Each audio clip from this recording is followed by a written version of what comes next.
Pendant ce musée, en fait, on avait une guide qui nous disait... Qu'est-ce qu'il y a, ma chérie? Ouais, parce que c'est vrai que c'est la famille, là. Viens, tu viens dire bonjour? C'est vraiment la famille, et quand on dit c'est la famille, c'est vraiment la famille. En mode doudou. Tu veux que je te mette un autre film? Oui. Cette fois-ci, on fait un live au pied des pyramides. Au pied des pyramides, mon pote. Bien sûr, on se réveille à 5h du mat, comme d'habitude. Départ pour l'Égypte, 5h30 du matin. Et là, journée marathon.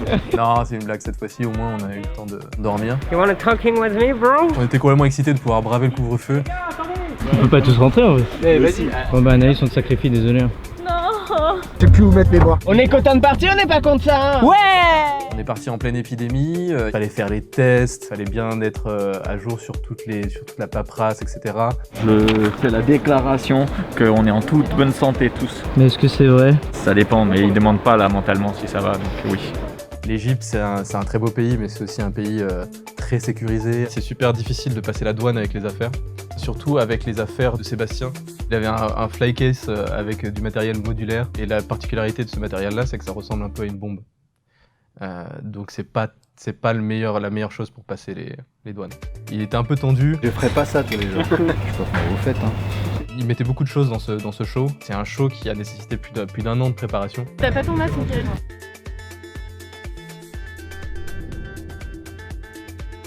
The sunrise in Cairo, it's life area, and the sunbed in Giza, in west side, it's dead city. For that, all pyramid and all pharaonic tombs in west side. La première journée, quand on arrive, c'est une journée libre. On va visiter le musée du Caire, qui est absolument incroyable. En fait, c'est marrant parce que c'est des choses qu'on voit, qu'on a pu voir à la télé, qu'on a pu voir dans des livres, qu'on a pu voir sur Internet. Mais une fois que t'es devant la chose, t'es pris par une émotion, quoi.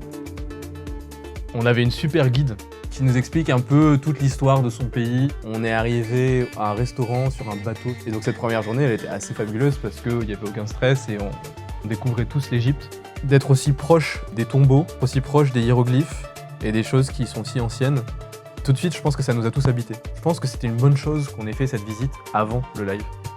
On avait une charge émotionnelle chacun en sortant du musée, qui nous a un peu porté aussi pendant ce live et pendant l'installation.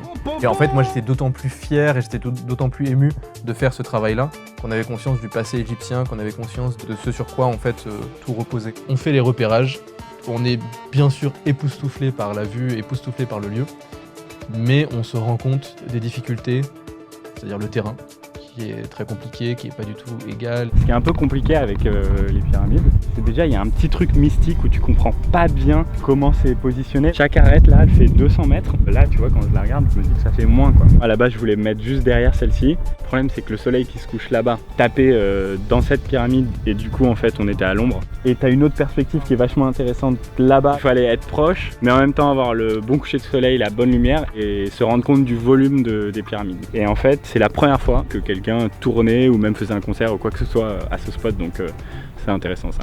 Le lendemain, c'est le vrai stress qui commence. Il fallait installer une régie au milieu de rien. Et Paul, il a l'habitude d'être au milieu de rien avec sa régie. Paul Souchier, c'est le monteur live. Il y a eu des régies plus que ghetto. Et là, en fait, on se disait que ça allait être encore une régie ghetto, parce que c'était au milieu de nulle part, au milieu du désert, juste devant les pyramides. Et finalement, on a trouvé cette belle tente traditionnelle. Et je pense que Paul était très très heureux. Elle est mythique la régie. Vous voulez venir dans mon entre? Ouais, vas-y, fais-moi visiter. Entrez, monsieur, entrez. Ici, on va avoir toute la régie, écran, petite table de mix. Ici, on va avoir les intercoms et tout ce qui est contrôle, réseaux sociaux, live, etc. Viens voir, Mathieu. On a une régie exceptionnelle.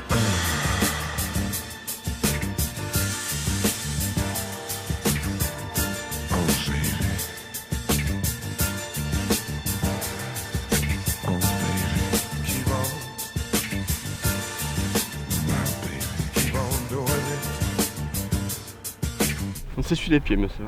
Il y avait les câbles à enterrer. On va tout stocker ici, on va prendre des pierres, on va tout camoufler. Tu vois, on va passer tous les câbles ici pour qu'on soit en immersion totale. Caméléon, c'est notre couteau suisse humain. Il est là partout et il s'occupe de l'installation, il s'occupe de la liaison, il s'occupe d'à peu près tout dans la préparation de la scène et du live. On va faire une vraie insert. Je vais me prendre en photo, tu pourras insérer la photo dans le... Et pendant la préparation de ce live, on a aussi eu pas mal de moments de solitude. Nice. Je marche sur la fibre, frérot. Hein? Comme d'habitude, on a eu des soucis avec Internet. Y a pas, frérot. Grand classique, souci avec Internet. Les intercoms aussi, ça grésillait, on s'entendait pas. Je pense qu'il y avait un truc mystique qui se passait avec cet endroit. Hein. Arrête pas de perdre le signal, là, c'est trop bizarre. Et comme d'habitude, à la régie, tout le monde pleure, tout le monde se plaint. Donc il y a un moment où j'ai filmé sans mettre le micro. Je crois qu'on voit des règles comme ça. Ah, là, je peux plus, il y a plus d'internet là, ça coupe, ça fait que couper. Et puis il y a moi qui fais les couleurs, rien ne va, etc. On est en retard. Mais tout le monde est mobilisé, tout le monde met la main à la pâte. Il faut installer ce set modulaire qui est complexe. Tout le monde est en train de s'arracher. Et bien sûr, il y a Michael qui est en train de faire des selfies avec Moment Time. Salut la commu. Il fallait absolument régler tous les problèmes avant que le show commence et avant que le soleil se couche. On avait une occasion quoi, de le faire. On est au max de l'intensité. On courait partout.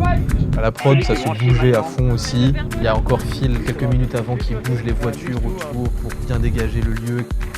Il y a Michael et Jérém qui se tapaient des missions pour régler les cams, les câblages. On est sur un running de à peu près 8 heures maintenant. On a croisé quelques coyotes, on les a bouffés sur le chemin. C'était très indigeste. On est là. Et de tout formater. On l'a fait, Jérém. Ouais. Qu'est-ce que tu vas faire? Tu vas pisser? Non, je vais régler la cam. Je vais régler comme des sagouins. Sébastien qui était absolument concentré. En fait, je pense que ce show, il voulait dire beaucoup de choses pour beaucoup de gens. Mais on est confiant et on pense que tout va bien se passer. On se prépare, Nettoyer toutes les cams, on y est presque, on lance le live, Je lance. et ça foire. C'est bon? Non, en fait, y a pas de réseau. Alright, the opposite with the Inspire. And you need to never stop like this, please. Never stop. Le son passe pas en live, donc Ça marche pas. on s'arrête. On n'a pas de réseau. Oui. Il y a pas de son? Pourquoi y a... Ah mais c'est normal qu'il n'y ait pas de son, c'est débranché. Ah non, ah oui. Franchement, il y a toujours un moment dans les lives, c'est-à-dire où on est paumé. On refait un check, on reset quelque chose, on-off, Derek relance le live et ça donne ça.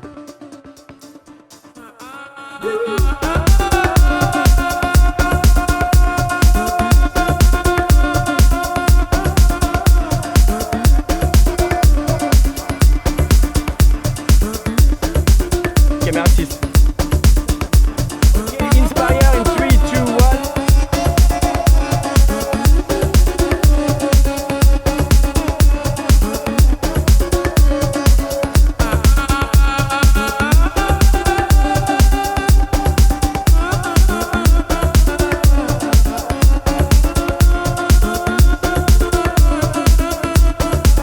Et une fois que le live a été lancé, une fois qu'il s'est terminé, on était comme des fous. Après un an de préparation, malgré toutes les contraintes techniques, malgré la situation sanitaire, malgré la difficulté technique même pour l'artiste, pour Sébastien Léger avec son set modulaire, on arrive tous à créer ensemble un show vraiment irréel. Après ce live mémorable, exceptionnel, on prend la route pour de nouvelles aventures, toujours en Égypte. Mais ça, c'est encore secret. C'est un projet que vous allez peut-être voir autour du 14 janvier au hasard.